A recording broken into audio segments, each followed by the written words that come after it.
Alright, this is Mr. Gilman. Today we're going to multiply and divide signed fractions. And so we multiplied and divided fractions before, but today we're going to add positives and negatives to the mix. So here's just a reminder on how multiplying and dividing works. If you see a mixed number, change it to an improper fraction.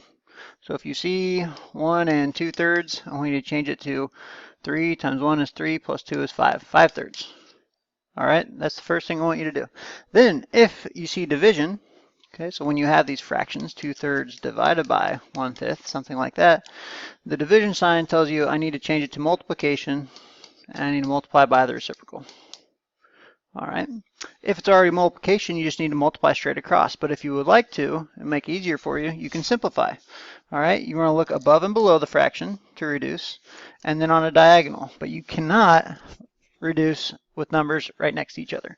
So if I had something like 3/6 plus 4/8, the first thing I would do is I would look to see if I can reduce above and below the fraction. I know that 3/6 reduces to 1/2, and I know that 4/8 reduces to 1/2. And so, oops, I guess I shouldn't be doing addition, I should be doing multiplication. And so now that I've reduced, I can multiply straight across. 1 times 1 is 1, and 2 times 2 is 4. All right. So I would always look to reduce. It'll keep the numbers smaller for you, and you won't have to reduce as much at the end. If you saw something like this, 3/5 times 5/10, even though I could reduce the 5/10, I could also side reduce diagonally. 3 times 1 is 3, over 1 times 10 is 10. And as long as you reduce all the numbers that you can reduce, you're not going to have to simplify your answer at the end. So the two options you have is reducing above and below a fraction, or reducing diagonally. Okay, you're not cross multiplying though. That is saved only for proportions. All right. Today we're going to add some negatives and positives to it. So we're going to start with the equation -4/5 times 3.5. So I'm going to rewrite the equation -4/5 times, and I'm going to go ahead and change this this mixed number to an improper fraction to 7/2. 2 times 3 is 6 plus 1 is 7.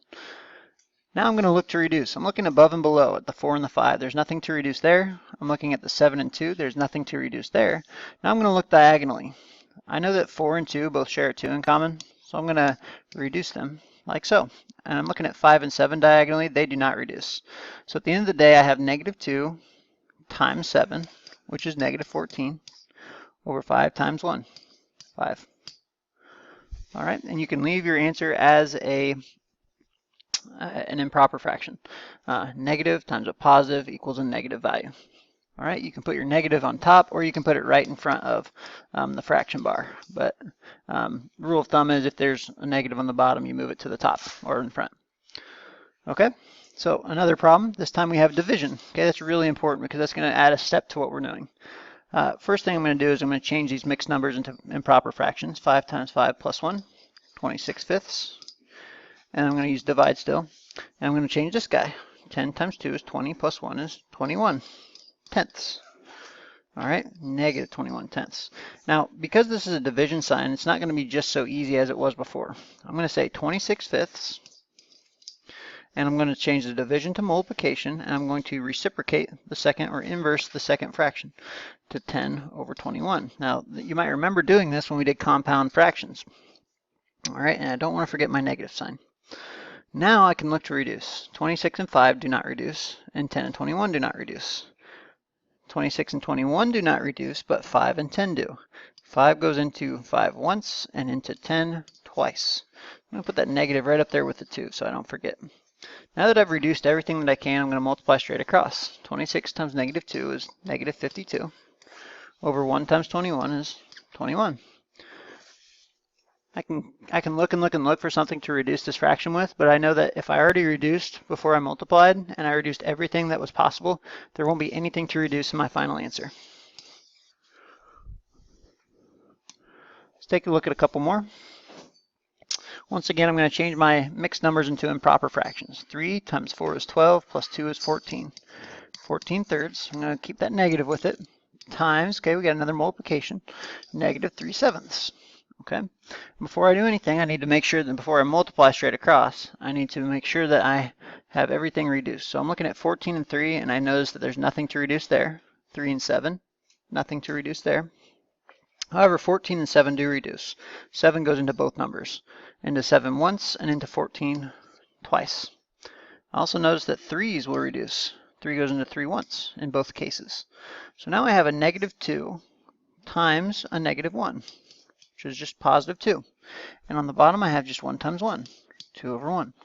Now, that's a fine answer, but it's not the best answer. 2 divided by 1 is 2, and I expect you to have the answer of 2 on your paper. Okay? Positive 2. A negative times a negative still equals a positive value. This one doesn't have any mixed numbers, so I can just go ahead and start my process here.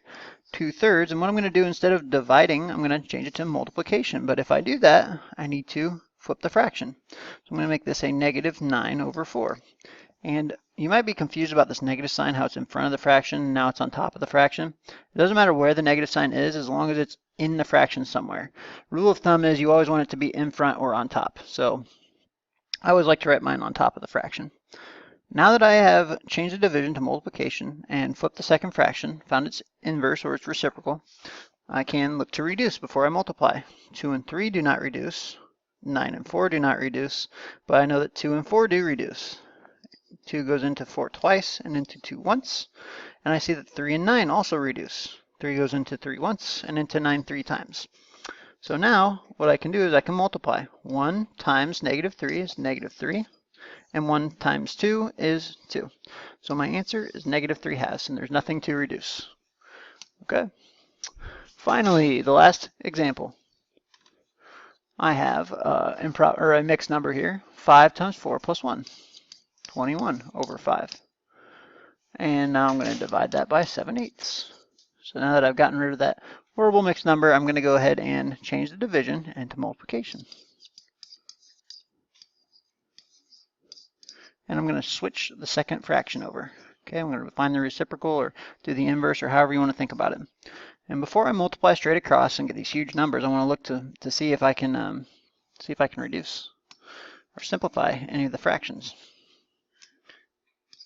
So I'm going to look above and below. I don't see anything there or there. 8 and 7 don't reduce, but I know that 21 and 7 do reduce. Goes into 21 3 times and into 7 once.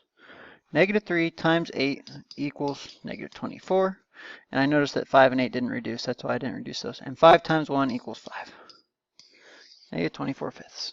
So there's your reminder on how to multiply and divide signed fractions. And we're going to practice that today in class.